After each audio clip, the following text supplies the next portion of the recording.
తెలంగాణ రాష్ట్రంలోని రాష్ట్ర ముఖ్యమంత్రి రేవంత్ రెడ్డి సారథ్యంలో రాష్ట్రం అన్ని రంగాలలో కూడా ముందుందని ప్రజలకు ఇచ్చినటువంటి వాగ్దానాలను దశల వారీగా నెరవేరుస్తున్న ముఖ్యమంత్రికి ప్రత్యేక ధన్యవాదాలు తెలిపిన గుండ్లపోచంపల్లి మున్సిపల్ అధ్యక్షులు సాయిపేట శ్రీనివాస్.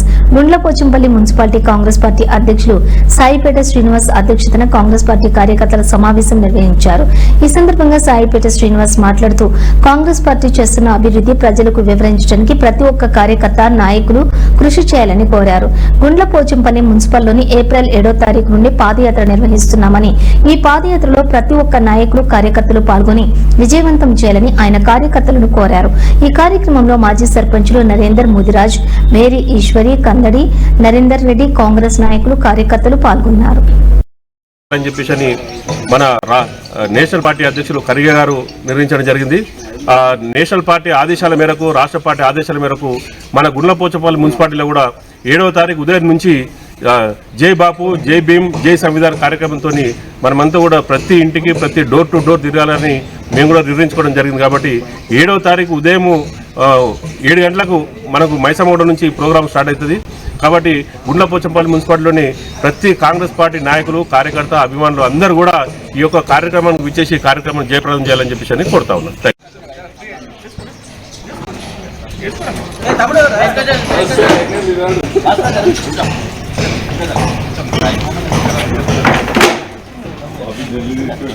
జై కాంగ్రెస్, జై కాంగ్రెస్, జై కాంగ్రెస్, జై కాంగ్రెస్. కాంగ్రెస్ పార్టీ జిందాబాద్. రాహుల్ గాంధీ గారి నాయకత్వం వర్ధిల్లాలి, సోనియా గాంధీ గారి నాయకత్వం వర్ధిల్లాలి, ఖర్గే గారి నాయకత్వం వర్ధిల్లాలి. ఆరుగురు ఎవరైతే ఈ యువకులు ఏదైనా సొంత బిజినెస్ పెట్టుకుంటామో, ఏదైనా వ్యాపారం చేసుకుంటామో అని చెప్పి ఎవరైతే మీ సేవలు అప్లికేషన్ పెట్టుకున్న వాళ్ళకే ఒక బూత్ను 6గురికి ఇస్తారు. 6గురు పేరు మీరు ఎవరైతే సెలెక్ట్ చేసి మీరు పంపిస్తారో 6గురికే అది స్కీమ్లు వస్తాయని చెప్పి నేను ఈ సందర్భంగా తెలియజేస్తా ఉన్నాం. ఈ విధంగా మనమంతా కూడా మన కార్యకర్తలని బలోపేతం చేసుకుంటున్నాం. ప్రజలలో పోయి మనం ప్రభుత్వం చేస్తున్నటువంటి కార్యక్రమాలను కూడా వివరించాలని చెప్పి కూడా మీ అందరూ కూడా తెలియజేసుకుంటూ, ఇప్పుడు నేను కూడా ఇప్పుడు మీటింగ్ చెప్పాలంటే ఒక 300-400 మంది కార్యకర్తలు లిస్ట్ నా దగ్గర ఉంది. అంతమంది ఫోన్ చేయాలంటే కూడా చాలా మందికి నేను చేయలేకపోతున్నా. ఒక ఫోన్ నాట్ రీచబుల్ వస్తుంది, ఒక ఫోన్ స్విచ్ ఆఫ్ వస్తుంది, ఒక ఫోన్ బిజీ వస్తుంది. మళ్ళీ ఇంకోటి చేద్దామని లోపల బూత్ వైజ్గా డివైడ్ చేస్తే ఒక్కొక్క బూత్కు 4 ఇండ్లు వచ్చినాయి. ఒక బూత్కు 4 ఇండ్లు.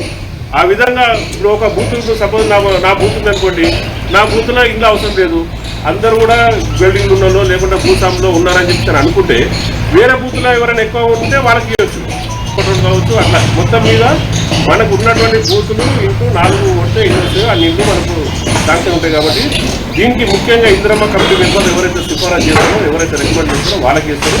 వాళ్ళు